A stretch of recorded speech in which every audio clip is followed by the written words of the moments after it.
کہہ رہا ہوں، انسانوں، مسلمانوں، تم پیدا ہوئے ہو علی کی بندگی کے لیے، خدا کی بندگی تمہارے بس میں نہیں ہے۔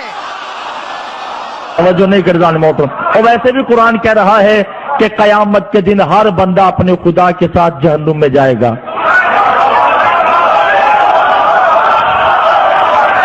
جس نے جس کو خدا مانا ہوگا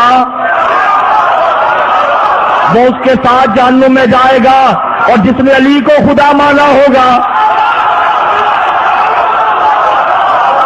کوئی بھیج کر دکھائے۔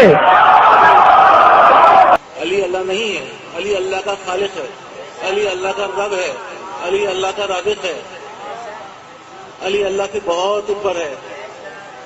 اللہ کی معراج کیا ہے؟ اللہ کی معراج یہ ہے کہ وہ در سیدہ جل شانہ پر اپنی داڑھی سے جھاڑو لگاتا ہے۔ اللہ کی معراج یہ ہے کہ وہ در سیدہ جل شانہ پر سجدہ کرے۔ اللہ کے سر کا تاج جناب سیدہ کی نالین کی مٹی ہے۔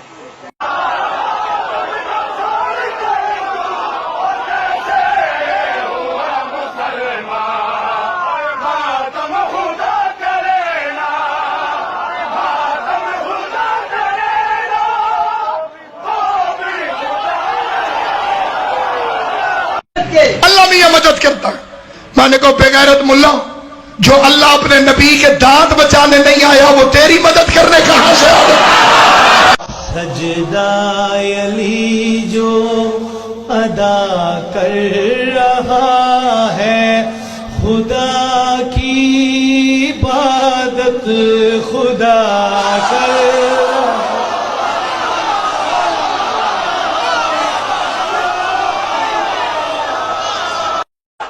موسیٰ نے تو ہارون کو مانگا تھا، مصطفیٰ نے علی کو مانگا نہیں، علی نے علی بھیجا تھا۔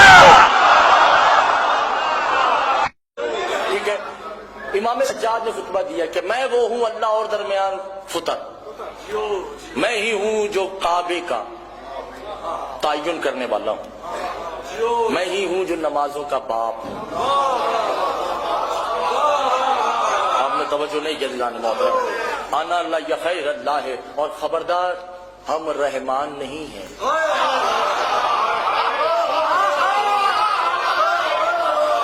انا اللہ یا رحیم و ہم رحیم نہیں ہیں، انا اللہ کریم و ان کریم نہیں ہیں، انا خلق الرحمان نہیں، ہم رحمان بنانے والے ہیں۔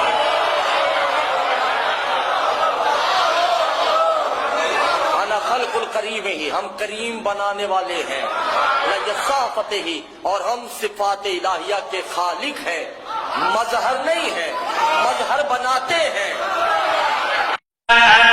علی دے گھر امامت ہے، علی دے گھر شجاعت ہے، علی دے گھر ولایت ہے، علی ہے اسم اللہ اللہ اللہ اللہ۔